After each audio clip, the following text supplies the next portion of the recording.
Cindy Bastol, je représente ici la SREPEN. Je vais essayer de partager mon écran pour que vous puissiez voir la présentation.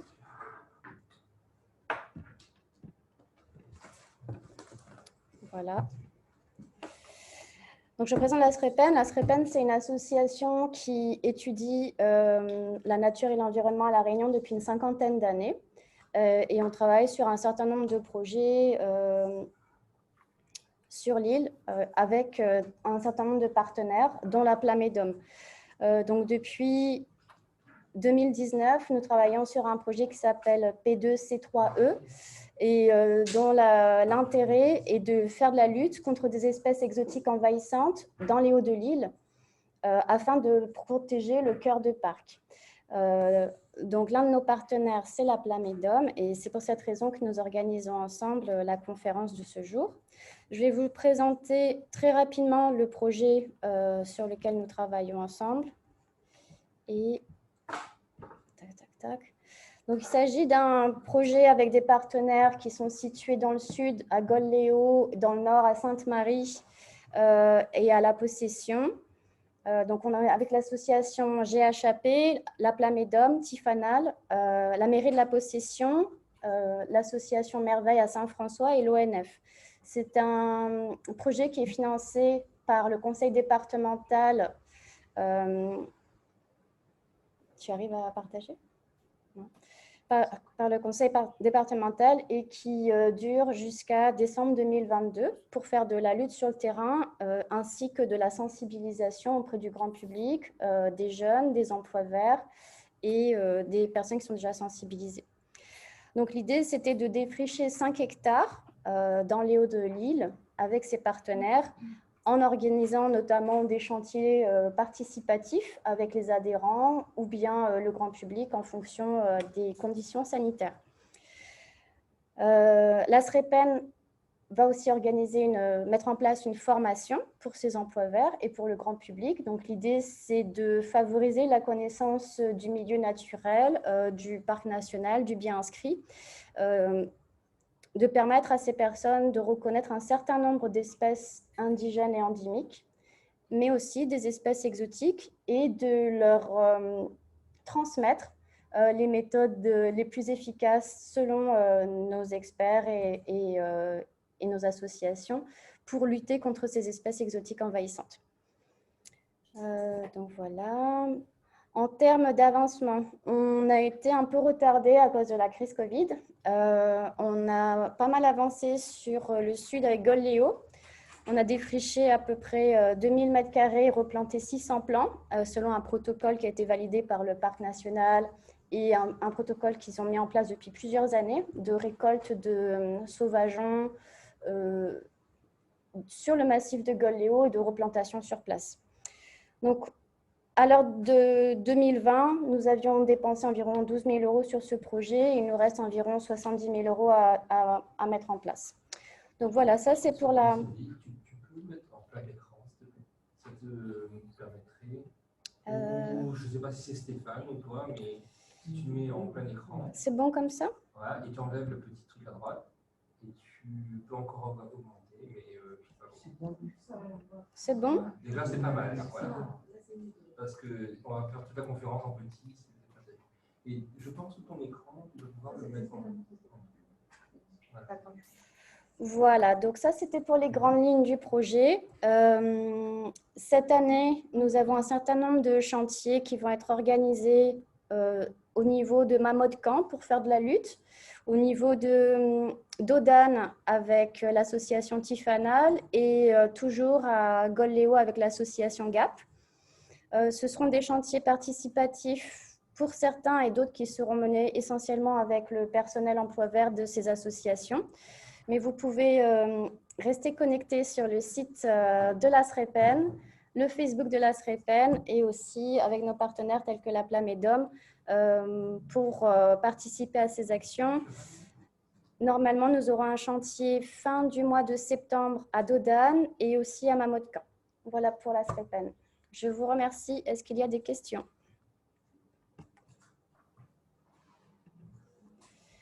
Non, sinon je passe à Stéphane. Merci Cindy. On va demander, je crois que c'était Agathe en premier. On va demander à Agathe si elle veut bien se connecter ou du moins partager son support. Et puis, on va écouter la présentation d'Agathe. Donc, Agathe Turpin, qui, lorsqu'elle est venue donc à la Flamme d'Homme, était étudiante en 5e année de pharma et qui depuis est interne des hôpitaux de Paris et qui avait donc travaillé avec nous sur le Longos. Merci Stéphane. Est-ce que c'est possible de départager du coup le PowerPoint pour que je puisse partager le lien? En fait, on ne t'entend pas, Agathe. Est-ce que c'est mieux maintenant?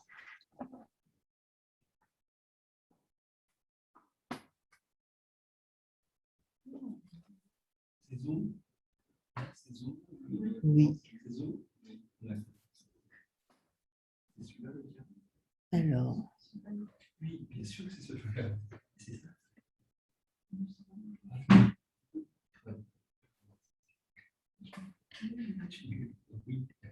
Agathe, est-ce que tu nous entends, Agathe? Oui, est-ce que vous m'entendez? Oui, on t'entend. Super. D'accord. Alors, tu peux partager. Il faut d'abord que vous départagiez le PowerPoint pour que je puisse partager le mien. OK. Voilà, merci beaucoup. Vas-y.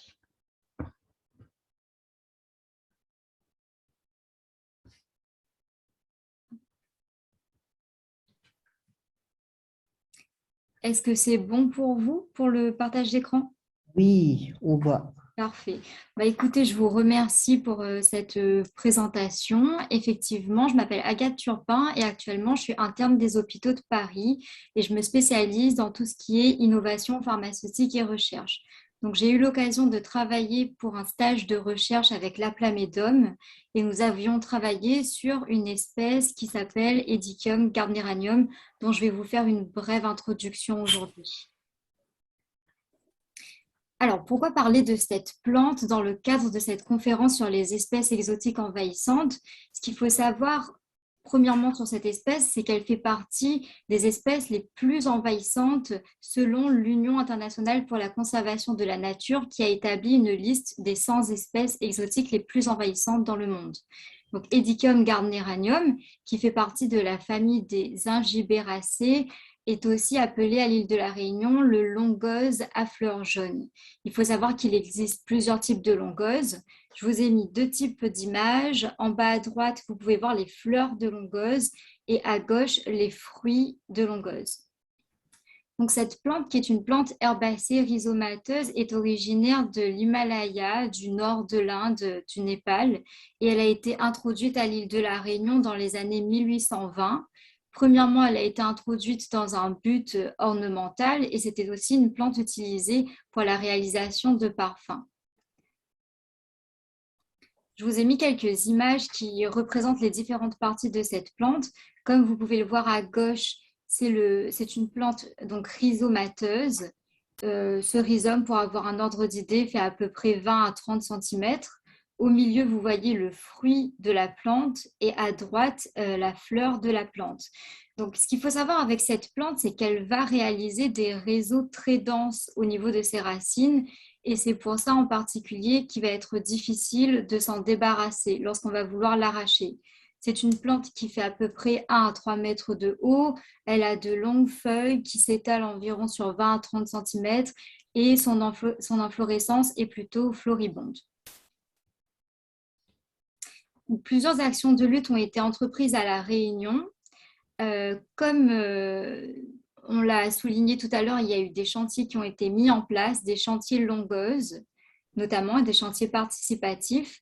À droite, les images que je vous ai mises sont celles d'un Silaosien que j'avais eu l'occasion de rencontrer lors de mon stage de recherche, Monsieur Thévenet, qui travaillait à la Roche Merveilleuse et qui a pris des images donc avant, après, d'une même zone géographique. Et comme on peut le voir sur la zone avant, l'Edicium gardneranium a envahi en fait tout le territoire par rapport à la zone après.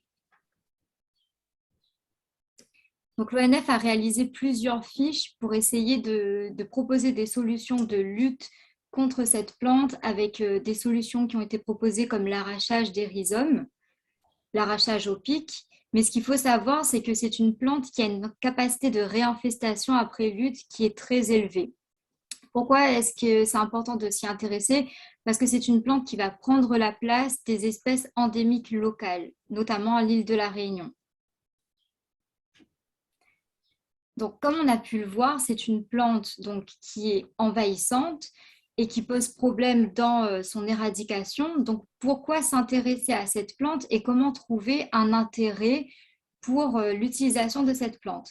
Donc, certes, comme le montre très bien cette image, elle a un intérêt ornemental évident. C'est une très belle plante et c'est aussi une plante mellifère, donc qui a un très bon parfum. Si vous avez déjà eu l'occasion de sentir son parfum lorsque c'est la saison des fleurs, mais l'intérêt de cette plante ne se limite pas qu'à sa beauté et à son parfum. Donc, plusieurs études ont été réalisées pour le moment dans des laboratoires, des études in vitro qui montrent un intérêt potentiel de cette plante en tant que source potentielle médicamenteuse. Donc, je vais vous parler un peu de différentes maladies où il y aurait un intérêt à l'utilisation notamment de l'huile essentielle de différentes parties de cette plante.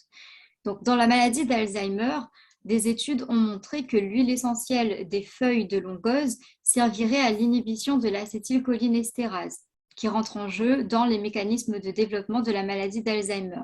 Donc, ce n'est pas tout. Dans ces mêmes huiles essentielles, on retrouve donc des terpènes. Bon, je ne vous ai pas mis les structures moléculaires pour abréger un peu cette présentation, mais on retrouve des terpènes qui ont des propriétés antioxydantes et qui donc permettent de réduire le stress oxydatif qui est mis en jeu dans le vieillissement neuronal dans la maladie d'Alzheimer. Donc, ce qui est intéressant dans cette pathologie, c'est que récemment, les médicaments qui sont proposés comme arsenal thérapeutique dans sa prise en charge ont été déremboursés. En 2018, la HAS a estimé que le rapport bénéfice-risque présenté par ces médicaments n'était plus suffisant. Donc, pourquoi est-ce que le longose serait intéressant dans la prise en charge de cette pathologie? Parce que pour le moment, l'arsenal thérapeutique que l'on a reste faible, restreint, et les médicaments que l'on a sont maintenant déremboursés.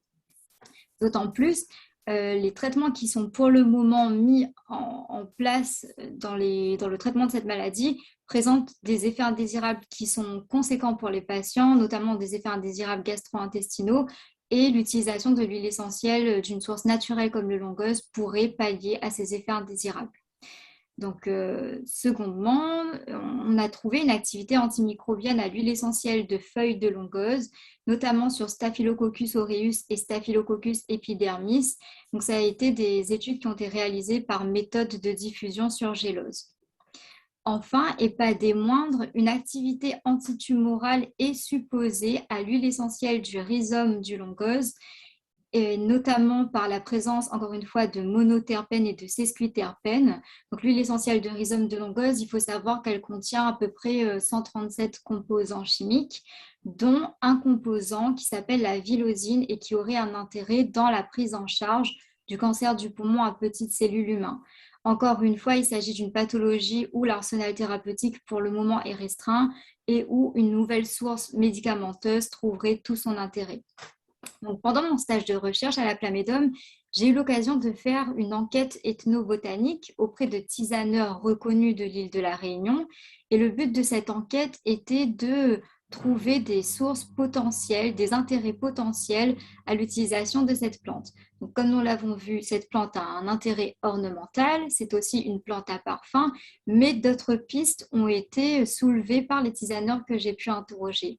Notamment, certains d'entre eux m'ont parlé des propriétés laxatives d'une décoction des rhizomes du longose ou encore de l'utilisation sous forme de cataplasme pour les douleurs articulaires. Et dernièrement, j'ai également trouvé que dans certaines régions du monde où le longose est aussi appelé gingembre kaili, les fleurs sont utilisées en tant qu'infusion. Donc, lors de notre travail, nous avons récupéré des échantillons de longose sur différentes zones géographiques parce qu'il faut aussi soulever le fait que la zone géographique, l'environnement de la plante va avoir un impact sur sa composition chimique. Donc, nous avons récupéré des échantillons sur différentes zones de l'île. Nous avons réalisé donc des herbiers de nos récoltes. Comme vous le voyez sur les schémas, l'arrachage du rhizome était quand même quelque peu laborieux parce que cette plante forme effectivement des réseaux denses. Donc, nous avons récupéré le rhizome de la plante et nous en avons extrait l'huile essentielle afin d'en analyser la composition chimique. Donc, Edicium gardneranium, pour le moment, est une plante qui n'a pas été beaucoup étudiée. À l'heure actuelle, aucune monographie n'a été réalisée sur cette plante, d'où l'intérêt de cette plante qui, pour le moment, n'a pas encore été beaucoup étudiée. Lors de mes échanges avec les différents professionnels, tisaneurs, j'ai aussi appris que l'huile essentielle de longosse pourrait servir dans tout ce qui est activité de compostage. Donc, pour conclure, pourquoi s'intéresser à Edicium gardneranium? Le but de notre étude et de notre recherche était d'explorer et d'analyser les propriétés de cette plante afin d'en valoriser les compositions éventuelles et surtout, au travers de cette étude, de protéger notre flore locale, nos espèces endémiques de la Réunion. Je vous remercie de votre attention. Merci beaucoup, Agathe. Alors, avant de laisser la parole pour d'éventuelles questions, je voulais déjà féliciter Agathe parce que ça a été une stagiaire brillante. Je n'ai pas eu à beaucoup être présent pour qu'elle puisse réaliser l'immense travail qu'elle a fait en très peu de temps, parce que son stage n'a pas été si long en termes de durée au final. Et ce n'est pas pour rien du coup qu'elle est interne des hôpitaux de Paris. Il n'y avait que 2 places, elle en a une. Donc, c'est excellent. Merci beaucoup. Et tu disais, Agathe, qu'il n'y a pas beaucoup de monographies. Il y aura la tienne bientôt, puisqu'on a quasiment terminé les relectures. On va la publier dans Hypnopharmacologia. Donc, je te disais ça il n'y a pas longtemps, qu'on a quasiment terminé, que donc la monographie que tu avais rédigée pendant ton stage sera incessamment sous peu publiée dans Hypnopharmacologia. Et on avait dans l'idée aussi, Agathe a beaucoup parlé des terpènes, donc d'avoir une autre publication autour du totem terpénique, c'est-à-dire caractériser finalement les molécules terpéniques qui sont présentes dans le longos. Et Agathe disait qu'il y en a pas mal justement avec des propriétés thérapeutiques intéressantes. Donc, je n'ai pas fini de t'embêter, on reste en contact pour cette deuxième publication. D'accord, c'est très bien, ça avance, donc c'est très bien. Merci. Alors, est-ce que vous avez des questions pour Agathe? La partie toxicologie, est-ce qu'elle a été décrite ou pas? Est-ce qu'il y a eu des publications ou des tentatives par rapport aux molécules trouvées au niveau de la toxicologie, en particulier toxicologie aiguë et chronique? Alors, pendant mes recherches bibliographiques, pour tout ce qui était toxicologie, tout d'abord, c'est vrai que je ne l'ai pas présenté, mais comme je l'ai dit, il y a plusieurs espèces de longoses qu'il faut bien différencier. À La Réunion, on a le longos donc à fleurs jaunes et il faut faire attention à la confusion qui peut exister entre différentes espèces. Lors de mon stage, on avait découvert qu'il y avait d'autres espèces qui s'appelaient Edicium coccineum et on avait également trouvé une espèce dont le nom était Edicium coronarium et qui nous avait fait un peu sourire. Donc voilà, d'abord pour le plan toxicologique, il y a la partie reconnaissance de plantes et donc importance de connaître la plante et de ne pas la confondre avec une plante qui serait éventuellement toxique. Et par rapport à la composition même d'Edicium gardneranium et de sa toxicologie, pour le moment, les études n'ont pas été faites sur sa toxicologie, mais par rapport aux pathologies dont je vous ai parlé, notamment l'intérêt dans la prise en charge du cancer du poumon, la vilosine qui a été retrouvée comme terpène d'intérêt dans cette plante a été comparée à l'ellipticine qui était une molécule utilisée dans la prise en charge du cancer du poumon. Et il semblerait que la vilosine serait moins toxique, elle ciblerait moins les cellules non cancéreuses. Donc voilà, pour le moment, la toxicité de la plante n'a pas été étudiée, je pense, en détail, mais ses propriétés par rapport aux molécules d'intérêt semblent plutôt positives. Mais c'est sûr qu'il faudra, oui, étudier la toxicité de ces composants. Très bien, parce que les petits signes ici, on le retrouve dans le bois jaune. Tout à fait. Et il me semble qu'on la retrouve aussi dans Rauwolfia aussi, dans la famille des Rauwolfia. Voilà. Très bien. Félicitations, Agathe. Merci à vous. Petite question. Je ne sais pas si on m'entend. Oui, on vous entend, allez-y. C'est juste pour vérifier si j'ai bien compris une des diapos. En fait, l'huile essentielle, elle vient des rhizomes ou des feuilles, ou on a fait des choses différentes, ou c'est la même pour les deux? Alors, j'ai mis la précision, par exemple, dans la maladie d'Alzheimer, donc les terpènes d'intérêt, dont l'alpha-pinène de mémoire, étaient extraits de l'huile essentielle de feuilles. Par contre, pour l'activité antitumorale, c'était de l'huile essentielle de rhizome. Merci beaucoup. Et pourtant, je peux rajouter quelque chose. Et pourtant, la plante avait été introduite pour ses fleurs, en fait, hein, le parfum de ses fleurs. Tout à fait. Il serait intéressant de savoir, au niveau des fleurs, cette fois-ci, qu'est-ce qu'on pourrait faire. Et à l'époque, il n'y avait pas beaucoup de moyens. Donc aujourd'hui, avec les moyens qu'on a, et ça serait intéressant de reprendre à ce moment-là l'essentiel des fleurs. Ouais. Tout à fait. Tout à fait. Et en tout cas, une source, je vais dire, de produits pour la cosmétique aussi. Et... Oui, tu as raison. On avait comparé avec Agathe, nous, l'huile essentielle du rhizome et des feuilles, mais on avait, au moment du stage, ce n'était pas la période de floraison. Du coup, on n'a pas pu se pencher sur les fleurs, mais ça serait une poursuite des travaux qu'on peut envisager. Au mois de mars plutôt, février-mars. Et Agathe avait fait son stage en octobre-novembre. Donc, effectivement, on n'était pas dans le timing où on pouvait avoir les fleurs. On avait plus récolté les fruits et les rhizomes. Ouais. J'ai une question aussi. Allez-y. J'ai vu qu'il y avait dans les pistes aussi un intérêt, on va dire, alimentaire avec tout ce qui est infusion. Mais j'aurais voulu savoir si ça avait été étudié un peu plus en détail, d'autres utilisations alimentaires. Alors, encore une fois, pour cette 4e colonne que j'ai mis, ce sont bien des pistes de réflexion qui sont à étudier. J'avais trouvé dans mes recherches bibliographiques que, notamment dans certaines régions au Népal, le longose est aussi appelé gingembre kaili et les sommités fleuries ont été utilisées en infusion. Mais comme le soulignait tout à l'heure le docteur Maraudon, je pense qu'il est important d'étudier la toxicité de la plante avant toute tentative d'utilisation au niveau alimentaire et comestible. Mais étant donné que certains peuples, certaines cultures le consomment, ça peut être une piste d'intérêt. Et en tant que, dans la continuité, en tant que plante tinctoriale, est-ce que vous avez vu des choses par rapport à ça, des études? Alors non, pas du tout, non. En tant que plante mellifère, mais tinctoriale, pas du tout. D'accord. Merci.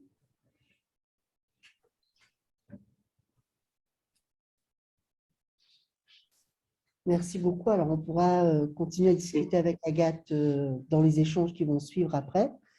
Et on va proposer… Une question. Oui, allez-y, la dernière question alors. C'était pour savoir, là on a parlé principalement d'huile essentielle, mais est-ce qu'on a étudié la composition un petit peu au niveau des feuilles ou au niveau des rhizomes pour savoir un peu de quoi ils sont constitués pour éventuellement d'autres pistes de valorisation de ce type de plantes-là? Alors, merci pour votre question. C'est vrai que les plantes, de façon générale, il y a beaucoup de médicaments, ayant une formation pharmaceutique, il y a beaucoup de médicaments qui sont d'origine naturelle, mais les composants qui sont présents dans ces plantes sont en quantité vraiment infinitésimale.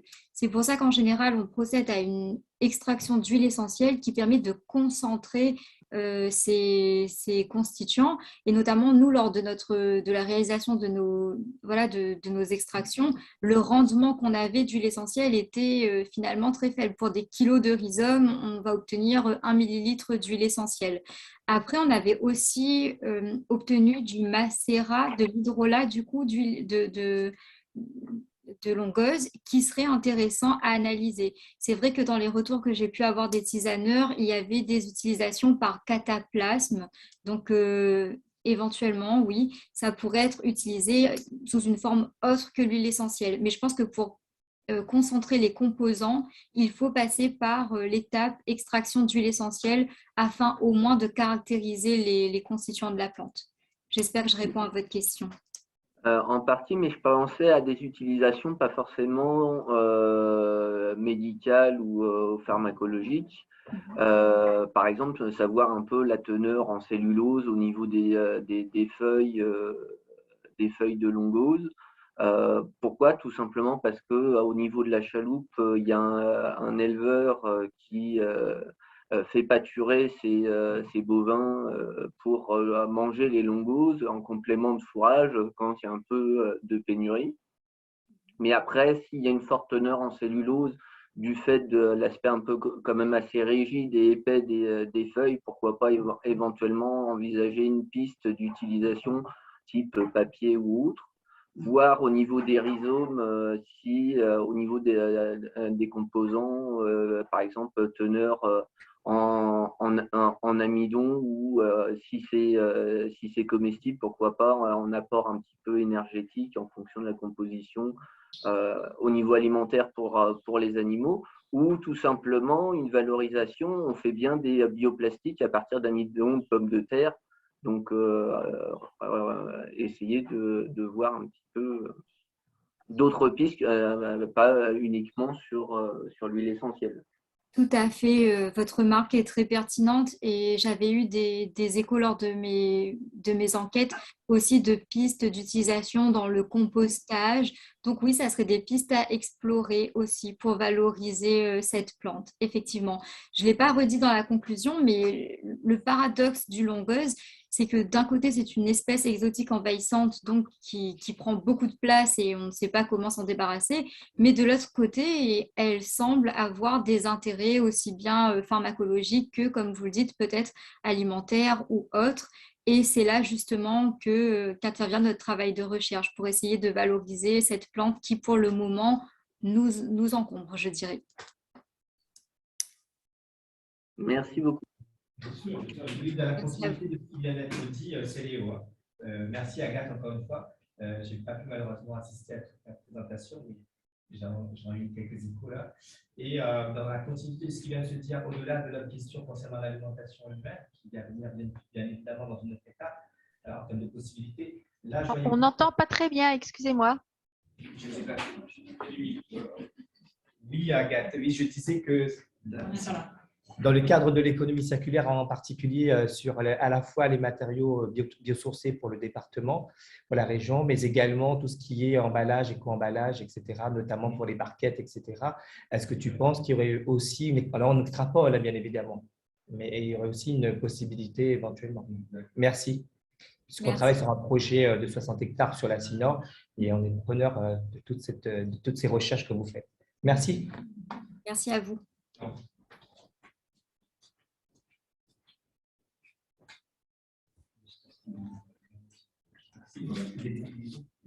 Merci beaucoup. Alors, je disais qu'on pourra toujours continuer à discuter avec Agathe dans les échanges qui suivront après. Et je vais proposer à Camille Kelven, donc qui était étudiante en DUT génie biologique, donc du côté de l'université du côté de Saint-Pierre, et qui avait donc fait son stage de deuxième année de DUT avec nous à la Plamédome sur les plantes à caractère antidiabétique. Elle a regardé 2 plantes en particulier, donc le jambon, parce que vous savez que les graines de jambon, en pratique traditionnelle, faire bouillir les graines de jambon et puis on boit la décoction, fait chuter le taux de sucre. Et c'est un peu le référent finalement en la matière. Et on s'est intéressé avec Camille donc, à la vigne marronne, qui là aussi est une exotique envahissante qu'on a voulu valoriser donc, à travers une visée thérapeutique donc, contre le diabète. Alors Camille, est-ce que tu es là? Oui. Si elle est là, voilà, super. Alors, je vais faire le partage d'écran. Normalement, je peux donner les droits. S'il y a un souci, tu me dis. Ça fait presque Voilà, super. Je ne sais pas si je suis à l'envers. Non, tu es au bon format, là, c'est bon. Ok, ça marche. Bonjour, je suis Camille Kelven. J'ai obtenu mon DUT génie biologique option génie de l'environnement. Et je vais cette année faire un master intégré en pharmacie au Portugal. Et je vais donc aujourd'hui vous présenter le contenu de mon stage, enfin, ce que j'ai pu faire lors de ces 10 semaines, non, 8 semaines de stage à la Plamédome, c'est-à-dire l'étude de quelques plantes antidiabétiques de la Réunion. Donc, ça a été mon diaporama pour ma soutenance de stage. Donc, il se peut que je ne parle pas de certaines diapos. Alors, je vais commencer par une petite introduction. Je vais vous dire quelques généralités, ce que j'ai pu faire lors de ce stage. Ensuite, je vais vous expliquer tout ce qui dit partie recherche. Ensuite, la partie pratique avec des tests enzymatiques. Et enfin, on va conclure mon travail. Donc, pour commencer, il faut savoir que le diabète est un très gros fléau à La Réunion. Donc, on a 7,8% de taux de diabète traité à La Réunion contre 3,8% en métropole, ce qui fait une très grosse quantité. Et d'ailleurs, on a recensé en 2005-2017, entre 2005 et 2007, plus de 330 décès. Donc, ça fait un taux de mortalité 3 fois supérieur au taux métropolitain. Et du coup, on peut trouver une approche qu'on appelle la phytothérapie. C'est vraiment la médecine moderne, donc tout ce qui dit pharmacie, médicaments, chirurgie, vraiment la médecine qu'on a aujourd'hui, et la médecine traditionnelle, donc avec toutes les croyances, la culture, vraiment. Par exemple, les tisaneurs pratiquent la médecine traditionnelle, et du coup, la phytothérapie, c'est vraiment l'approche entre ces deux médecines, et c'est ce que la Plamédome fait.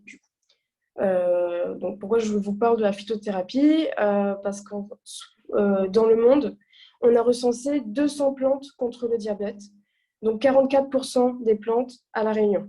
Donc, soit 87% des plantes présentes à La Réunion sont présentes à La Réunion, pardon. Excusez-moi. Donc,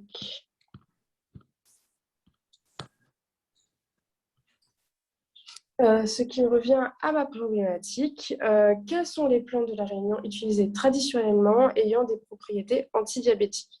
Donc, comme l'a dit M. Savriyama, on s'est intéressé à Rubus acifolius, aussi appelée la vigne marronne, car c'est une plante exotique envahissante.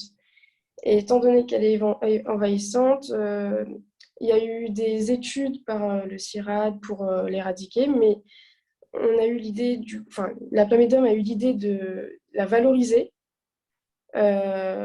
pour en tirer profit.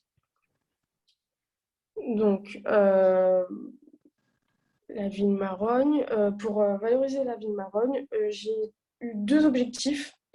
Donc, le premier objectif, c'est tout ce qui englobe la partie recherche bibliographique, dont la monographie de la vigne marronne.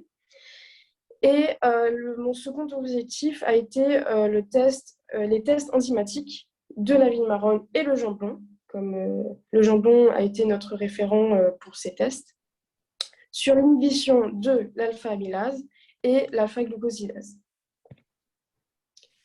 Donc, je vais tout d'abord vous parler des recherches bibliographiques. Donc, je vais vous faire une rapide définition de ce qu'est une monographie parce que je ne suis pas sûre que tout le monde le sache. Une monographie, c'est une étude exhaustive portant sur un sujet précis. Donc, pour le cas de la vigne marronne, par exemple, elle a d'abord été sélectionnée selon 5 critères Donc l'innocuité, l'efficacité, l'endémicité, la productivité et l'exploitabilité. Et lorsque la vigne marronne a été sélectionnée, on a pu donc faire une étude précise, donc faire des recherches sur tous les points que l'on peut chercher. Donc, en particulier, ces 12 points-là. Et c'est donc le travail que j'ai pu faire. Ce que j'ai pu constater, c'est qu'il n'y a vraiment pas beaucoup d'informations concernant la vigne marronne. Les informations que j'ai eues le plus souvent sont les études du CIRAD. Donc, on n'a pas vraiment d'informations concernant les constituants chimiques.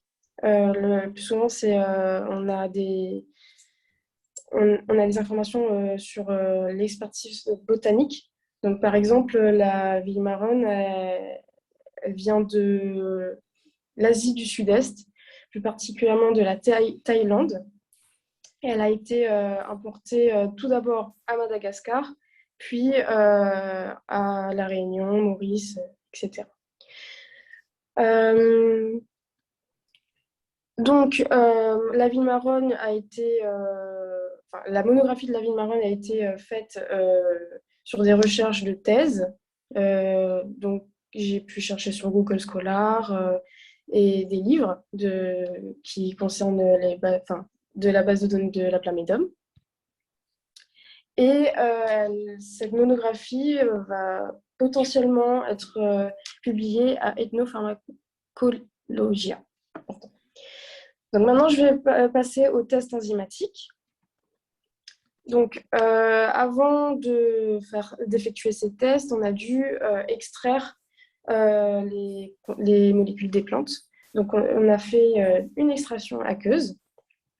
Alors, il faut savoir que la dose traditionnelle pour une décoction infusion est de 2 grammes de feuilles pour 100 millilitres.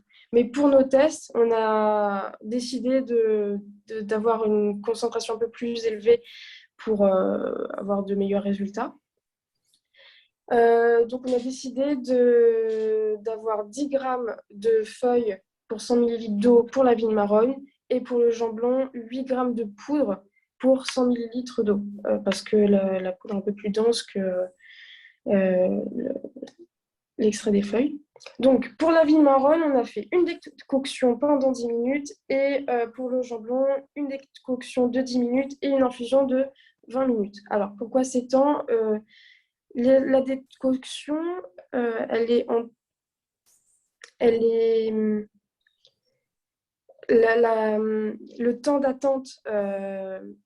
le temps d'attente, pardon, excusez-moi. Le temps d'attente est normalement entre 20 minutes, entre 5 et 20 minutes. Donc, on a pris le juste milieu. Et pour l'infusion, elle est de 15 à 30 minutes. Donc, on a pris le juste milieu aussi, 20 minutes. Et du coup, après nos extraits à queue, on a dû faire une pesée, puis après, on a fait une décoction. Et une infusion. Un petit mois avec l'entier. Comment? Moi, je vais manger. Si elle peut couper le micro. Donc, j'ai oublié de vous présenter la différence entre une décoction et une infusion. Donc, la décoction, c'est vraiment, on met les feuilles dans la casserole d'eau jusqu'à ce que l'eau bout. Et lorsque ça bout, on peut chronométrer le temps jusqu'à 10 minutes. Et pour l'infusion, c'est pas pareil. On met l'eau à bouillir et lorsque ça bout, on sort du feu et on met nos feuilles, on couvre et on attend là du coup 30 minutes. 20 minutes, pardon. Voici ce que j'ai pu obtenir lors des extraits à queue. Et lorsque on a eu nos extraits, on a eu l'idée de lyophiliser nos extraits. Donc, la lyophilisation est une méthode de dessiccation à sec. Donc, elle permet de sublimer les extraits. Donc, c'est-à-dire de passer à l'état solide, de l'état solide à l'état gazeux sans passer par l'état liquide. Donc, pourquoi on a décidé de lyophiliser nos extraits? Car non seulement elle permet de ne pas abîmer les molécules, mais en plus, la conservation des extraits est beaucoup plus longue. Donc,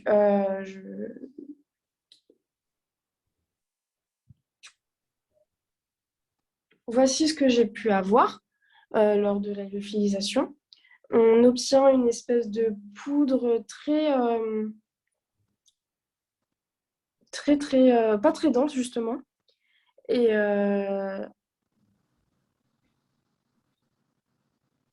lorsqu'on a eu nos lyophilisats, on a pu préparer nos solutions. Donc, on a mis 100 mg de lyophilisat dans 10 ml de solution tampon. D'ailleurs, lorsqu'on a pesé les lyophilisats, on pouvait voir que la masse, elle augmentait petit à petit, mais constamment. Ça s'explique par le fait que les lyophilisats ont été du coup déshydratés. Et à La Réunion, l'air il est très humide et du coup, il a pu, le lyophilisat capte l'eau qu'il y a dans l'air et la masse du lyophilisat, elle augmente naturellement. Donc,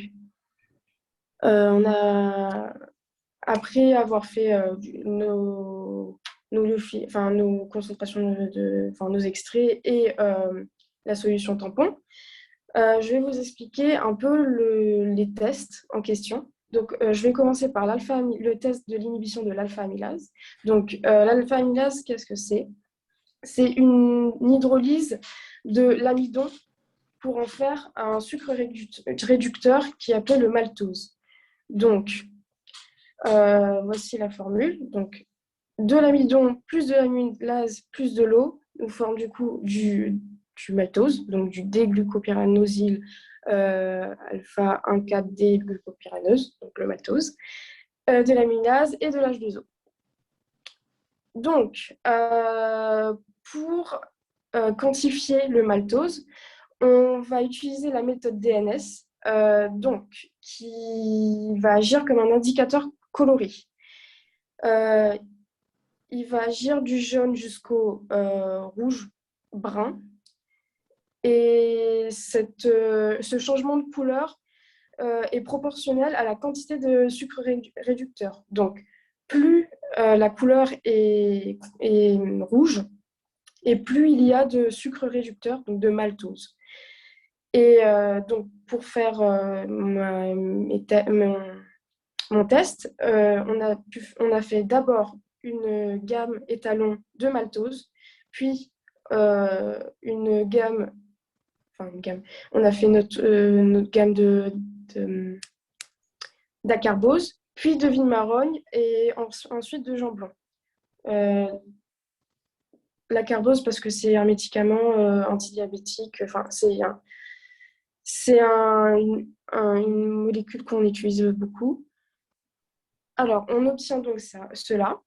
On a dans la première ligne la gamme étalon de maltose, puis on a la gamme d'acarbose et on a la vine-marrogne décoction, l'infusion de jambon et la décoction de jambon.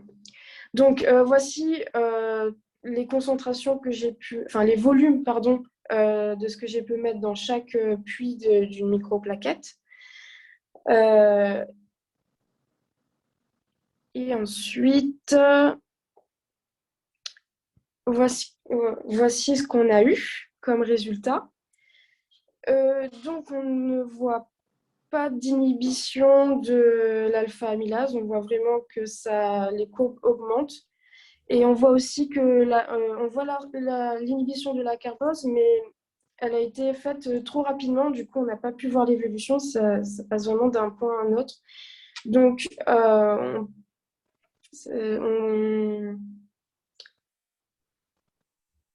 On a décidé de modifier la carbose et de la diluer au 10e, donc de faire 1 mg par millilitre, et de faire aussi une gamme d'absorbance des extraits, parce que il se peut que comme les extraits ils étaient colorés, il y a pu avoir,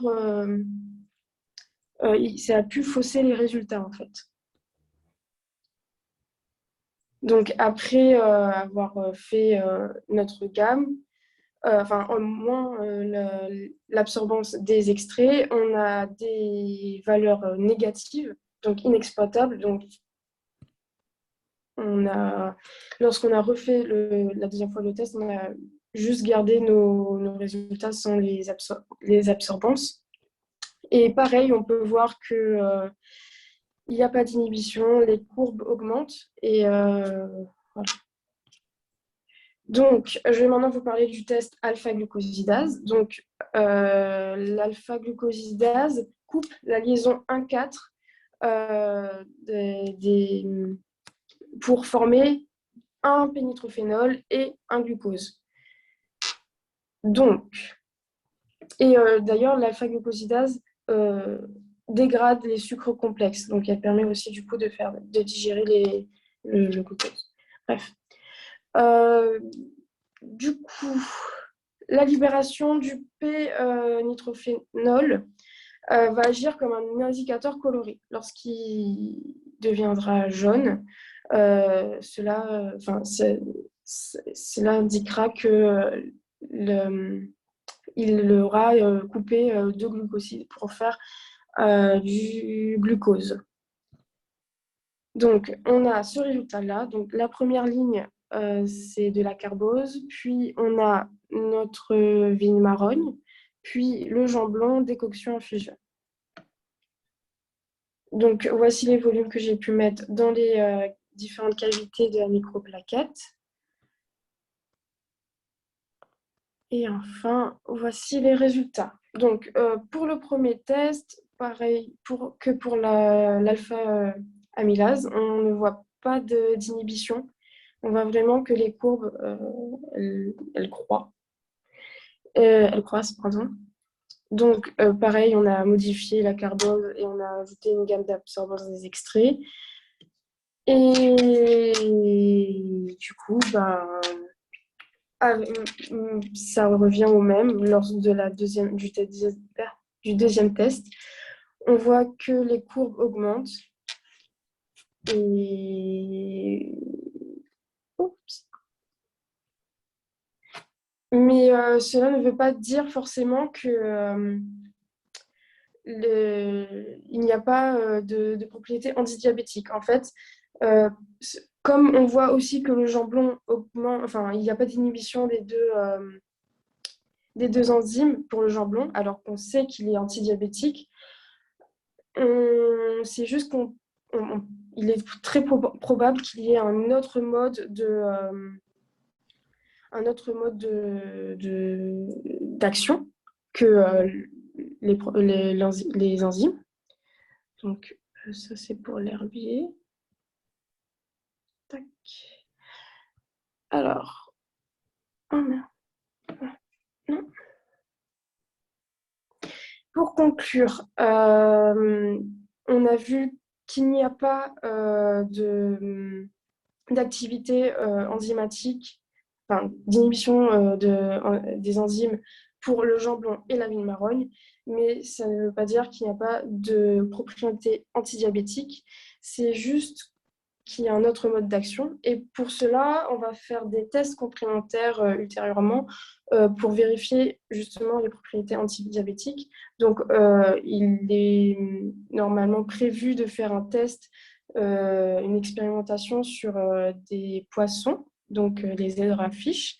Il s'agirait de prendre un poisson diabétique et d'injecter des concentrations différentes de vigne marrogne pour voir si elle est antidiabétique et aussi quelle est la dose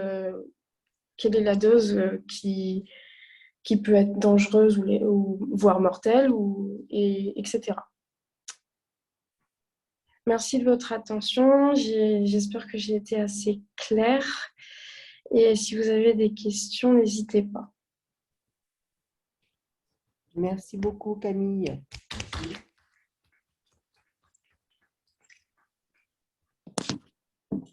Alors, donc, Camille a eu l'occasion d'être en labo ici au CIROI, hein, comme Agathe pour ses extractions d'huile essentielle. Camille a surtout collaboré avec l'équipe D3, donc, qui travaille sur le diabète, les thromboses notamment.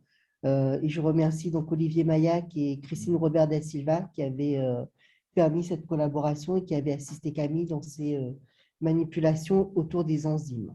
Donc, comme disait Camille, ce n'est pas parce qu'on n'avait pas encore élucidé les modes d'action de ces plantes-là.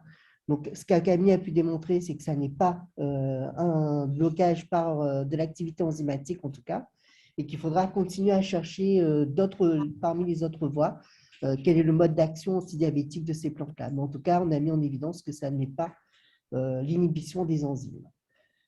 Et comme disait Camille, donc on va, comme pour Agathe, puisque ce sont deux étudiantes brillantes, on va pouvoir publier là aussi la monographie qu'elle a réalisée dans Immunopharmacologia et peut-être une autre publication justement autour de ces modes d'action, mais on y réfléchit encore. Bon, merci beaucoup Camille, et comme elles sont toutes les deux brillantes, nos étudiantes, elles sont hors département. Je dis Camille était à Paris et Agathe est au Portugal, non, l'inverse. Agathe est à Paris et Camille au Portugal, ce qui fait qu'on ne les a pas aujourd'hui avec nous. Mais merci beaucoup en tout cas d'être venus en stage à la Plaine-et-Dôme et de la collaboration agréable qu'on a eue. Et puis si vous avez des questions pour Camille, c'est le moment. D'abord, bravo pour ce travail aussi de collaboration et de contribution à la connaissance de ces plantes. C'est vrai qu'il y a une bonne douzaine au minimum de modes d'action pour la base des reconnus. Excusez-moi, on n'entend pas très bien. Oui, je vais revenir. Merci beaucoup pour cette collaboration et cette contribution à la connaissance des plantes, parce que c'est vrai que vous avez apporté une pierre à l'édifice concernant la connaissance totale de la plante, puisqu'on a une douzaine de modes d'action reconnus aujourd'hui à base des plantes, mais il y en a bien d'autres et encore des plantes qui sont à découvrir. Et c'est vrai que la ronce, le rubus, a été utilisé aussi dans d'autres modes d'action. Donc, c'est très intéressant d'avoir cette contribution. Et puis, remercier, comme le disait Stéphane, Olivier, qui, lorsque le stage a été mis en place, il y avait une opportunité d'utiliser ces deux tests et donc on a sauté sur l'occasion, donc c'était un peu l'occasion qui fait le larron, mais c'est très important parce que ce sont ces contributions qui permettent de cocher des cases et d'avancer vers la connaissance. Donc pour la vigne marronne, on a encore plein de choses à découvrir et c'est déjà un succès que d'avoir des réponses à ce niveau-là. Alors moi, ce que je disais, c'était un peu aussi d'autres domaines, puisque la vigne marronne, les tisaneurs qui m'entendent, je ne sais pas s'il y en a, est très, très utilisée pour maigrir. Est-ce que tu as pu trouver des touches, des bibliographies sur cet aspect de l'activité de la vigne marronne dans tes recherches?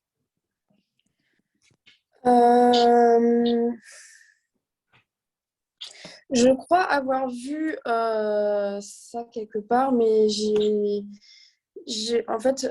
vu qu'en fait, la vigne marronne a été complétée avec une autre plante pour justement digérer, mais ça peut causer des problèmes. En fait, ça dépend avec quelle plante elle peut être complétée. Mais elle peut être dangereuse complétée et j'ai vu sur une des publics qu'elle a été complétée et que ça marchait, mais que c'était un peu dangereux. Donc, D'où la question, mais qui est récurrente chez moi, c'est la toxicité des plantes. Mais tout à fait. Ouais. Et c'est un axe de recherche qui est intéressant pour justement les diabétiques de type 2, pour qu'on puisse justement compléter. En tout cas, ça serait intéressant de ressortir ce lien bibliographique pour qu'on puisse continuer tes travaux et continuer à l'initiative. Et c'est très, très bien. Voilà. C'est des questions. Ça peut se dire. Je voudrais intervenir, Claude. Oui, bien sûr, elle est présidente de la CEPEN, pour ceux qui ne Oui. connaissent. Désolée, hein, je suis arrivée un petit peu après, je t'avais dit tout à l'heure là, de soucis personnels. À propos de la recherche bibliographique, mademoiselle Kevin, comme la plante Oui. est originaire de l'Asie du Sud-Est, elle est présente au Vietnam, je l'ai repérée donc au Vietnam, en Asie. Or, les Chinois et les Vietnamiens sont très forts en pharmacopée. Et vous n'avez pas eu dans la bibliographie des études ou autres dans cette région. D'autre part, il y a eu, lorsqu'on a voulu lutter contre la mouche bleue, il y a eu une mission des personnes de la Réunion qui sont allées dans cette région, la zone, je n'ai plus exactement en tête, et ils ont dû ramener des informations également. Alors, les seules études que j'ai pu avoir pour concernant les composants, elles étaient surtout pour les fruits. Genre, on a beaucoup cherché les composants des fruits, mais pas, et un peu des feuilles, mais j'en ai pas beaucoup trouvé. Et la deuxième interrogation, et là, Claude, je m'adresse à toi également. Ça, c'est Roger Lavé qui a débaptisé, alors que nous, Réunionnais, nous disons raisin marron. La vigne et le raisin, nous avons une distinction entre raisin et vigne dans notre connaissance, dans notre pratique de la langue. C'est peut-être un petit détail, mais ça, après, quand on s'adresse aux tisaneurs, quand on s'adresse à la population générale, il parlera de raisin marron. Oui. Voilà, c'est une petite parenthèse. Et je suis dans ma génération, on est très attaché à cela, oui. C'est vrai. C'est vrai qu'on cite maintenant les deux, on dit raisin marron, vigne marronne pour satisfaire tout le monde et pour la paix des ménages. Mais tu es pour la paix des ménages. Exactement. Je voudrais que ce que tu disais tout à l'heure, reconnaître, enfin faire reconnaître. Aujourd'hui commence depuis samedi le Congrès mondial sur la nature du 4 au 11 à Marseille de l'UICN, de l'Organisation internationale pour la conservation de la nature. Et dernièrement, nous avons été consultés sur les solutions fondées sur la nature. Or, ces deux exposés aujourd'hui nous montrent que la flore que nous avons a un rôle, même si on l'a mis dans une certaine catégorie, quelques plantes, comme le longose, traité d'espèces exotiques envahissantes. Maintenant, peut-être que dans le discours officiel que nous devons employer, c'est de signaler que le longose envahit la forêt, prend la place des endémiques, mais n'est pas forcément totalement à rejeter.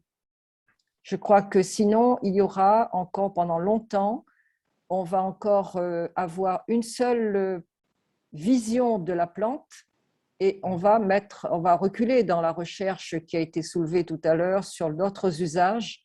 Ça peut être du fourrage, je ne suis pas intervenue parce que la personne l'a dit, ou l'usage de la plante dans d'autres niches économiques. Parce que si la plante est mise dans une catégorie, il faut la détruire à tout prix, ça entre dans l'esprit de la population et dire que ça n'a pas de valeur. Or, toutes les plantes ont une valeur. Tout à fait. Nous mangeons bien du piment, mais semble-t-il, ses racines sont très toxiques. Ouais. Alors, voilà, merci. Et merci à mademoiselle Kelven, c'est très intéressant. Et avez-vous eu des informations concernant les travaux faits par le père Barassin, le père de la montagne, Claude, je confonds avec Barassin, le père Rimbaud, Clément Rimbaud, qui était un chimiste de formation. Je ne sais pas si elle a eu l'occasion Camille, d'avoir accès, si je pense, aux études du père Rimbaud. Je ne sais pas si tu as eu l'occasion. Mais pour rester dans le domaine de ce que tu disais, c'est pour ça que moi, je refuse aussi le terme de peste végétale, même si ça aussi, ça a une connotation négative.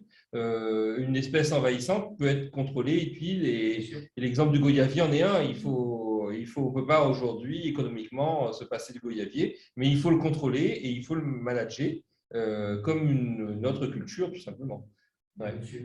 Ouais. Il y avait une question, oui. Il y a peut-être un problème de terminologie. Oui, en fait, moi, je ne suis pas totalement rejetés parce que les noms vernaculaires, les noms populaires ont toujours un sens. Hein, ce n'est pas moi qui le dis, hein, ce sont des linguistes bien plus, j'allais dire, experts que moi en linguistique. Et lorsque quelqu'un baptise le nom d'une plante, il a forcément derrière lui une intention ou une cause ou une ressource, une histoire qui fait qu'il la baptise de cette façon ou il la nomme de cette façon, identique à toutes les ressources. Hein. Donc, c'est peut-être pour ça aussi que selon la personne, l'endroit, l'objet de la culture, il va y avoir des noms différents. Nous, on collecte tout et on les met au même niveau en expliquant d'où ça vient, l'auteur, etc. Voilà. Je ne parle pas forcément de nommer les plantes, je parle des termes génériques en fait, qui définissent par exemple les longoses. Hein. C'est ça. On parle espèces exotiques envahissantes. Les 3 E pour les spécialistes. Voilà. Ouais. Donc le côté, la terminologie envahissant, c'est très péjoratif. Alors, comme le dit Madame Le Bihan, ce n'est pas forcément péjoratif. Donc, il y a un sens et un contresens en même temps. Christelle va intervenir. Allez, vas-y. Mets ton micro. Je peux? Oui, allez-y. Alors, juste, en fait, c'est juste pour… avant de rentrer dans les appréciations, c'est-à-dire j'aime bien le mot, j'aime pas bien le mot, etc., pour espèces exotiques envahissantes, ça correspond en fait à une réalité et à une définition. C'est-à-dire c'est une espèce qui a été introduite et qui a envahi les milieux naturels. Donc après, on a eu donc jusqu'à présent beaucoup d'actions et beaucoup de financements pour chercher à préserver les milieux naturels, permettre la reconstitution des milieux naturels en enlevant ces plantes qui l'empêchent. Donc, il y a eu, ou que ce soit dans les zones agricoles pour certaines, mais essentiellement dans les zones forestières qui sont en fait le patrimoine local. Donc, tout d'un coup, dire que ces espèces ne sont plus envahissantes parce qu'elles nous intéressent, ça c'est un peu enfin, on tord au niveau intellectuel, c'est pas très…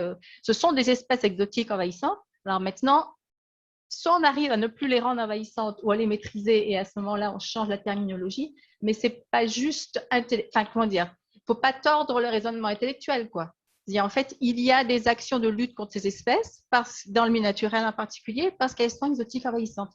Donc, en fait, le problème, c'est que si on veut les valoriser, c'est soit on les valorise pendant leur extinction. Je sais pas si… En fait, on valorise ce qu'on enlève de la forêt, etc. Le temps que… En fait, si on a une espèce exotique envahissante à la Réunion, on peut dire qu'a priori, le but… Enfin, là, j'extrapole dans le temps. Hein, le but ultime est qu'elle disparaisse de l'île. Donc, soit on lui donne de la valeur le temps qu'elle soit disponible ou en fait, on valorise les produits de l'extraction justement et de la remise en état du milieu. Ou soit on se dit qu'à ce moment-là, comme il y a de la valeur, je veux la remettre en culture. Mais en fait, c'est un changement complet. En gros, la vraie question à résoudre, c'est si on veut le faire, comment on combine les deux? Parce qu'il ne s'agit pas non plus d'aller de nouveau resacrifier des milieux naturels pour une exploitation économique. C'est ce qu'on a fait depuis l'arrivée de l'île. C'est-à-dire, en fait, on a toujours privilégié l'exploitation économique au détriment éventuellement des milieux naturels. Donc, si on veut arriver à faire les deux, il faut expliquer comment et arriver à la fois, j'allais dire, techniquement, mais aussi ensuite financièrement. C'est-à-dire, vous comprenez ce que je veux dire? C'est que après, sinon, ce sont juste des postures, sinon. C'est-à-dire, en fait, la mode est et la mode est tout. Mais si on veut sortir des modes et arriver, en fait, à des choses, ou c'est une espèce exotique envahissante et c'est vrai, ou c'est faux. C'est pas j'ai envie de la voir comme ou j'ai envie de ne pas la voir comme. À un moment, en fait, un petit peu plus rigoureux que ça, quoi. Donc après, c'est comment, dans ce cas, on concilie les deux ou comment on envisage les choses. C'est-à-dire, est-ce qu'on va replanter, enfin, j'exagère, là, j'extrapole à plusieurs dizaines d'années, on va dire. Est-ce qu'on va replanter de la vigne marronne sans pouvoir contrôler sa prolifération et recommencer tout le travail qu'il a déjà fait sur les milieux naturels? Enfin, je veux dire, c'est-à-dire qu'à un moment, il faut travailler, enfin, les études que vous faites sur les propriétés, tout ça, c'est très bien. Après, on peut se demander pourquoi avoir choisi exactement les espèces exotiques envahissantes. Si ça peut avoir un intérêt, si justement ça valorise pendant le temps où on les récolte pour diminuer leur expansion en forêt.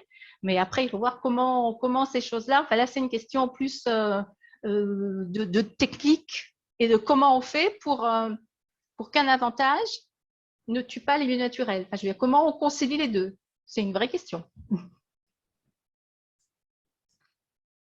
Je peux intervenir peut-être rapidement, mais merci Christelle. C'est évident que tu avais la bonne expertise pour répondre. Moi, ce que je veux dire, c'est que la commande, c'est vrai, c'est simplement de dire quelles sont les propriétés pharmacologiques. Donc, notre domaine de compétences, pour le moment, se résume à cela. Mais par contre, c'est vrai que maintenant, si on remet l'étude à la SREPEN et que la SREPEN va répondre à cette commande, je pense que c'est je ne sais plus si c'est la région ou le département, peut-être Bernadette pourrait me confirmer cela, mais en même temps, c'était pour dire, après la stratégie, elle ne nous appartient pas, mais il est évident que si on arrive à concilier régression des plantes exotiques envahissantes et valorisation, eh ben, on peut la financer, par exemple. On a un moyen d'apporter une autonomie financière je veux dire à la mission de retrouver les plantes endémiques dessous. Et moi, ce qui me fait plaisir souvent, c'est d'entendre les gens qui font cette éradication des plantes exotiques envahissantes, où on a les plantes endémiques qui réapparaissent dessous. Ça, c'est extraordinaire. Je veux dire, on a vraiment la nature qui reprend ses droits et puis les plantes endémiques. Et c'est un peu ce qu'on souhaite aussi. Mais je ne pense pas qu'on aille jusqu'à cultiver ni la vie de marron ni le langos, heureusement. En tout cas, c'est mon avis perso. Bernadette pourrait compléter. C'est vrai que il arrive souvent que les statuts, que les plantes, du moins, elles ont un double statut, voire un triple statut. Je pense à mes propres travaux sur les plantes sacrées, donc qui sont à la fois effectivement des plantes sacrées et des rituels et qui, en plus, ont une activité éventuellement médicinale, thérapeutique. Et on est un peu dans ce double cas finalement avec les plantes qui ont été choisies pour ces études. Elles sont des exotiques envahissantes et vous avez raison, c'est une réalité. Elles sont envahissantes, elles sont là. Et c'est pour ça qu'on a voulu montrer un autre aspect, qu'on a voulu aller chercher autre chose. Montrer que elles sont envahissantes, mais elles peuvent être aussi thérapeutiques. Et comme l'a montré Agathe, sur des pathologies parfois, je dirais, importantes comme l'Alzheimer ou le cancer, ou comme ce qu'a montré Camille sur le diabète. Le diabète, c'est quand même un des fléaux sur l'île. On a, comme le disait Camille, beaucoup plus de morts ici, beaucoup plus de personnes concernées, jusqu'à 4 fois plus que la métropole. Et donc, l'idée, elle était un peu là, sans renier effectivement le statut d'envahissante. Très bien. Alors, est-ce qu'il y a d'autres questions pour Camille? Puisqu'on était déjà dans une discussion un peu plus générale, mais… Alors, Jean-René voulait parler. Oui. Moi, je voudrais savoir si, si cela serait peine ou tout organisme a réfléchi sur la manière d'exploiter ces espèces invasives parce qu'ils sont quand même assez disséminés dans l'environnement. Et l'accès est difficile. On parle notamment en forêt, même dans les remparts. On ne pourra récupérer facilement que celles qui, je pense aux longos par exemple, qui sont à proximité sur les bordures des sentiers. Mais après, est-ce que vous avez réfléchi comment exploiter en masse? Bonjour Jean-René, je vais essayer de répondre à la question.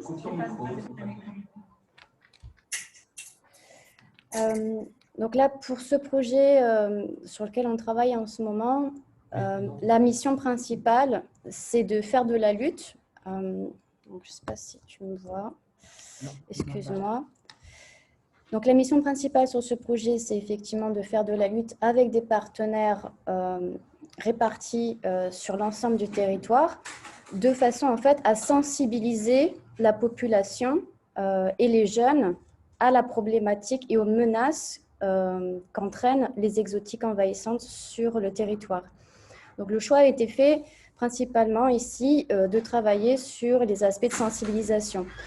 Donc, c'est pour ça qu'avec Rodolphe, on est en train de mettre en place une journée de sensibilisation auprès des personnels emploi vert, auprès des jeunes, de façon à partager avec eux peut-être des moyens de connaissance, comment reconnaître certaines espèces. Sont-elles indigènes, endémiques? Sont-elles exotiques? Sont-elles exotiques envahissantes? Et de cette façon, en fait, essayer de limiter les conséquences et les impacts sur le milieu naturel. Donc, c'est pour ça qu'on a choisi des partenaires qui interviennent sur les hauts de l'île, à plus de 400 mètres d'altitude, de façon à continuer à protéger le cœur de parc et des endroits qui sont assez,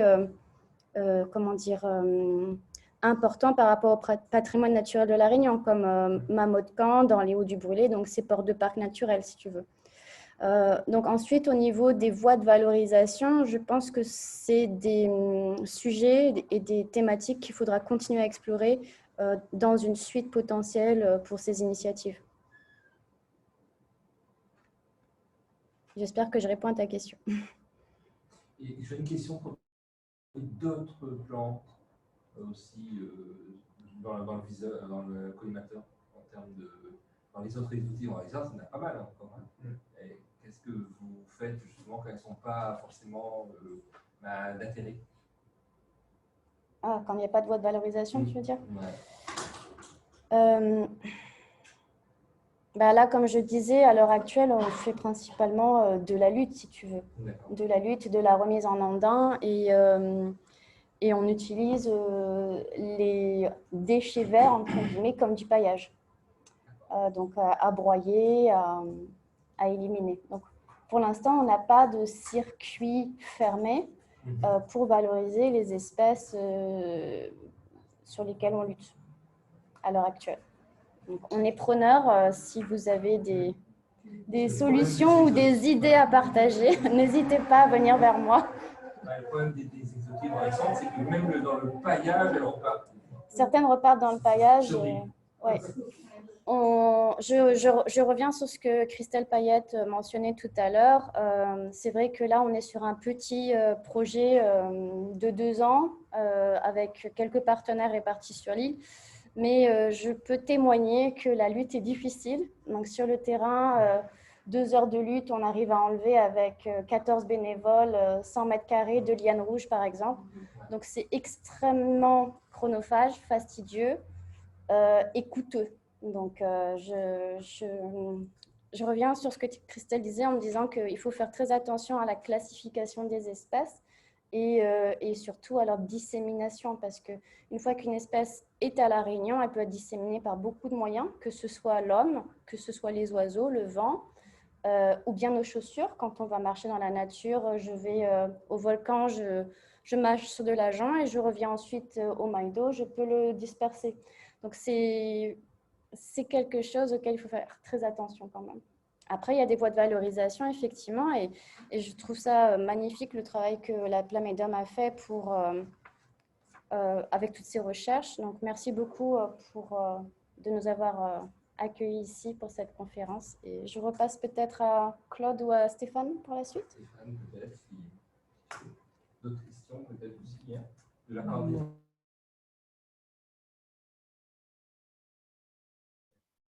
Merci. Alors, effectivement, s'il y a d'autres questions, on peut poursuivre l'échange, que ce soit avec Agathe ou Camille. Hein. Si vous avez d'autres questions par rapport à ce qui a été dit de manière générale ou sur l'une des conférences en particulier, on a encore le temps d'échanger. Oui, Jean-Claude Futazard. Ces travaux montrent que c'est intéressant. Futazard, on ne vous entend pas. Il faut ouvrir le micro. Ah si, je l'ai mis, le micro. J'ai le micro. Vous ne m'entendez pas? Ah, peut-être. Moi, j'entends. Je t'entends bien, hein, moi je t'entends. Oui. Moi, je t'entends aussi. Là, on vous entend. Vous pouvez y aller. D'accord. Oui, ce que je disais, c'est que ces travaux sont intéressants justement par rapport aux questions de valorisation de ces espèces pour lesquelles les coûts d'extraction dans la nature sont extrêmement chers, et d'où l'intérêt effectivement de pouvoir rechercher une valorisation. Mais on voit bien que par rapport à ces travaux, il y a une suite parce qu'on ne maîtrise pas encore toutes les données. Et la question, c'est de savoir qui prend la suite là, après ce que vous avez, vous, initié pour poursuivre un peu tous ces travaux de recherche. Et deuxième question, on voit bien que tout ça relève de la stratégie régionale de la biodiversité concernant la Réunion. Est-ce que les pouvoirs publics, État, région, département, ont prévu au titre de la stratégie à la fois les orientations pour poursuivre ces programmes et les financements pour permettre de les poursuivre.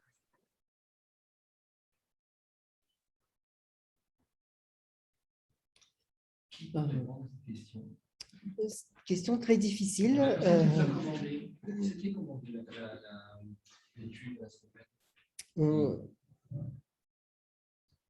Je ne sais plus. Je crois que c'était tu l'as dit, je crois que c'était région ou département, mais je ne sais plus. Ce qui est certain, c'est qu'au niveau de la Plamédome, nous, on peut poursuivre les tests qui ont été commencés, on peut poursuivre l'étude sur ces 2 plantes et même on était avec Cindy en train de justement se poser la question que Claude demandait tout à l'heure, est-ce qu'il y a d'autres plantes envahissantes qui peuvent rentrer dans le lot des expertises que l'on peut lancer.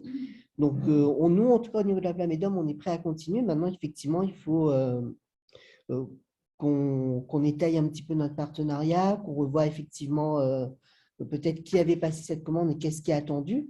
Mais en termes de recherche, nous, effectivement, j'aimerais bien, par exemple, qu'avec Camille ou avec d'autres stagiaires qui prendraient la suite de ce que Camille a fait, on arrive au fil des tests à dire, voilà, le jambon, son mode d'action, c'est telle voie métabolique. La vigne marronne, c'est telle voie métabolique, c'est peut-être pas la même, d'ailleurs. Que sur le longose, lorsqu'on aura rédigé le totem terpénique avec Agathe, on puisse dire il y a tel terpène qui a une activité anticancéreuse intéressante. Et puis après, là, je dirais, ça sort de notre champ de compétences qu'on fera de ces données. Est-ce qu'on va faire un phytomédicament à base de la vigne marronne pour le diabète, par exemple? Ou est-ce qu'on va plus loin sur la biosynthèse, ou plutôt la synthèse industrielle, pour le coup, de tel ou tel terpène du longose? Bon, ça, après, ça nous dépasse. Mais on est prêt à continuer ce travail-là, en tout cas.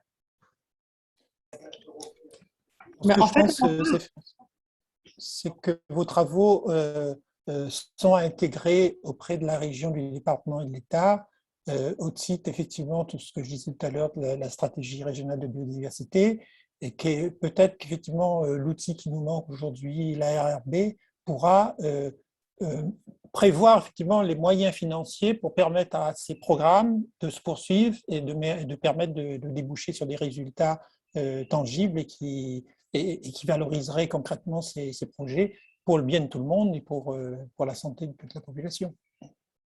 Très bien. En tout cas, c'est une contribution, je vais dire intéressante, parce qu'on sait qu'on a, j'allais dire, des personnes ressources et puis en même temps des moyens pour pouvoir au moins constituer le dossier. Voilà. D'autres avis, d'autres interventions, puisque... Je demande la parole? Oui, allez-y. Non, j'ai juste pour dire que de toute façon, les travaux que vous faites sont très intéressants. Je veux dire, il n'y a pas... mais il faut juste garder les bonnes dénominations pour les choses. Et d'autre part, ces espèces, en fait, n'existent pas qu'à La Réunion. Donc, en fait, ce que vous allez trouver va être utile. Je veux dire, si vous trouvez des choses utiles, elles le seront à La Réunion, mais aussi ailleurs. Ça ne veut pas dire qu'il ne faut pas les utiliser à La Réunion. Mais par contre, ici, il y aura de toute façon à arriver, au cas où, je veux dire, on est dans l'expectative, il faudra arriver à résoudre les deux apparentes contradictions. Les deux équations. En fait, voilà, d'arriver à trouver les bonnes formules si on veut faire de la valorisation locale. En tout cas, si c'est valoriser les produits d'extraction, pour moi, maintenir et éviter le développement des espèces exotiques, et peut-être que le gisement est déjà tout à fait suffisant pour faire des choses localement. Mais de toute façon, vos travaux sont intéressants, mais ça ne nous exonère pas de la réflexion en cas de bénéfice avéré et de comment on l'utilise après. Qu'est-ce qu'on en fait pour ménager, comment dire, la chèvre et le chou, c'est-à-dire le milieu naturel et éventuellement des exploitations économiques. Voilà, c'est tout.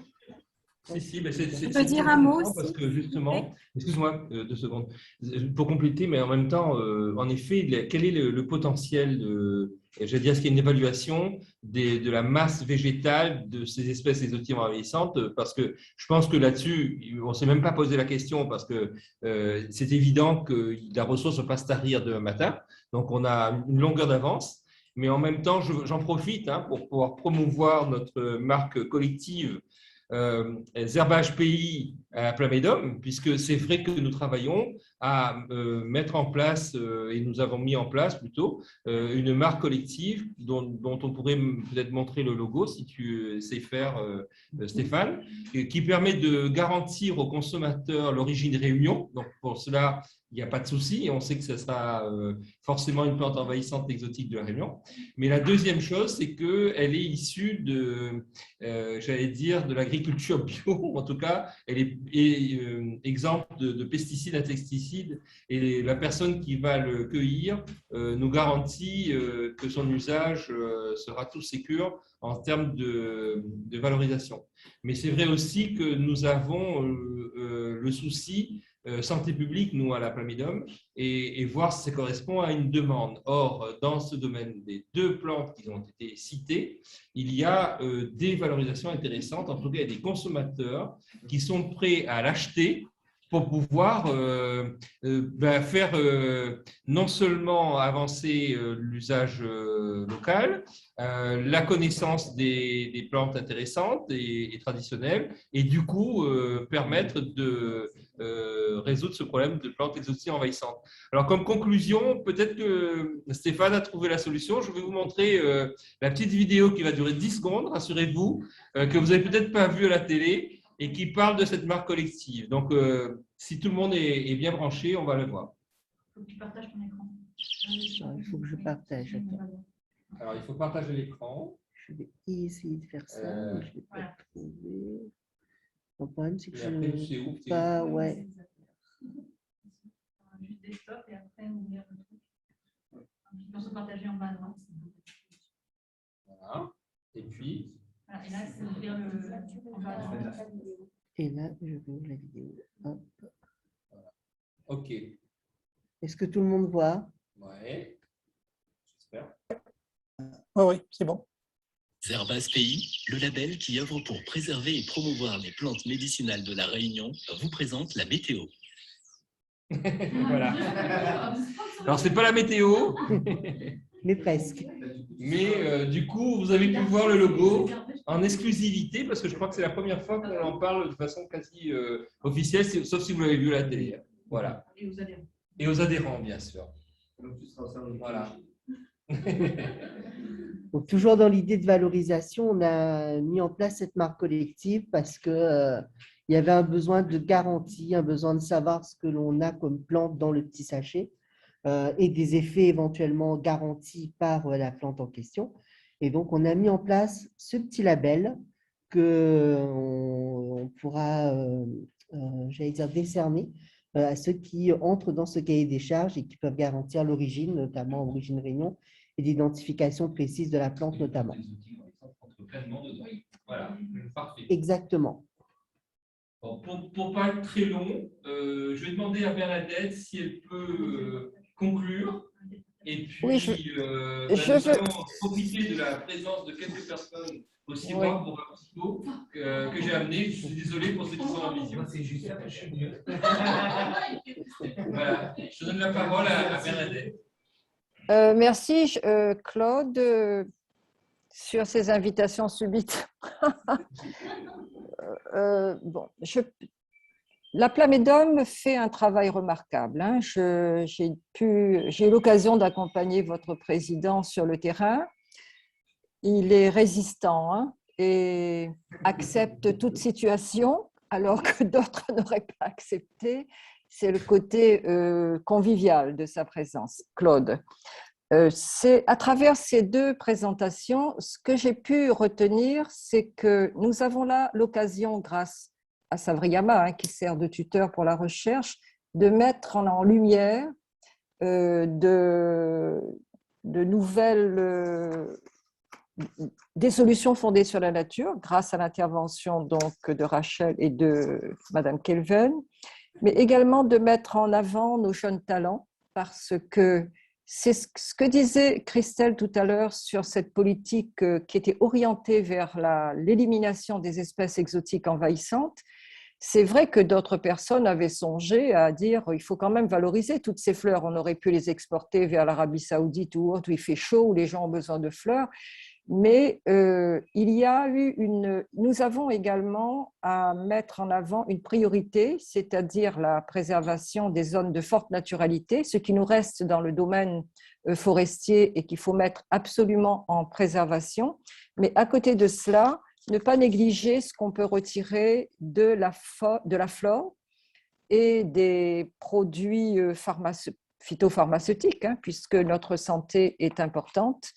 Et surtout dans le domaine de l'innovation, parce que là, nous sommes en plein dans le domaine de l'innovation et la nouvelle mandature va accorder de l'importance, je pense, Claude, hein, quand tu interviendras auprès du GET, pour qu'on ait un maximum d'aide dans l'innovation, pour que d'autres chercheurs puissent se mettre au travail et pouvoir faire en sorte qu'il y ait ce label Réunion avec Zerbas Pays, ce logo que nous venons de voir, qui est passé à la télé, hein, je l'avais vu à la télévision. Et mettre en avant également le savoir des anciens, parce que le jamblon, c'est quelque chose de très ancien dans l'usage et on peut également reconnaître là le savoir-faire et le savoir de la Réunion et des Réunionnais. Voilà, maintenant nous faisons Strepen, je vois que nous sommes très nombreux, tu leur as envoyé une invitation particulière, Claude, tout le monde est là, et d'autres amis et sympathisants également. Donc, la Strepen, tout à l'heure, il y a eu cette question, qu'est-ce que nous faisons, nous, association? Nous participons bien sûr à un comité de pilotage, hein, pour la lutte contre les espèces exotiques envahissantes, puisqu'on a gardé cette terminologie de lutte, mais il y a aussi cet aspect à mettre en lumière au niveau de la recherche, qu'il y a la valorisation et ces solutions fondées sur la nature et d'avoir à reconnaître que la nature quand même nous rend service, hein, les services écosystémiques dont on parle à travers ce qui nous entoure, puisque nous faisons partie de cette biodiversité qui est remarquable. Voilà, j'ai dit, Claude. Un grand merci. Et puis, on ne parle pas après le président, donc merci à vous. Et je vous invite à participer, c'est la mode, à un peu en visioconférence avec nous. Et une prochaine réunion de travail aussi intéressante et aussi fructueuse. Oui. Merci à vous tous et merci à tous ceux qui ont contribué. Merci pour ces présentations. Réunion. Merci à vous.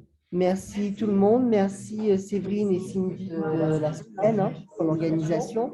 Et puis merci à nos deux conférencières, Agathe et Camille. Allez, à très bientôt.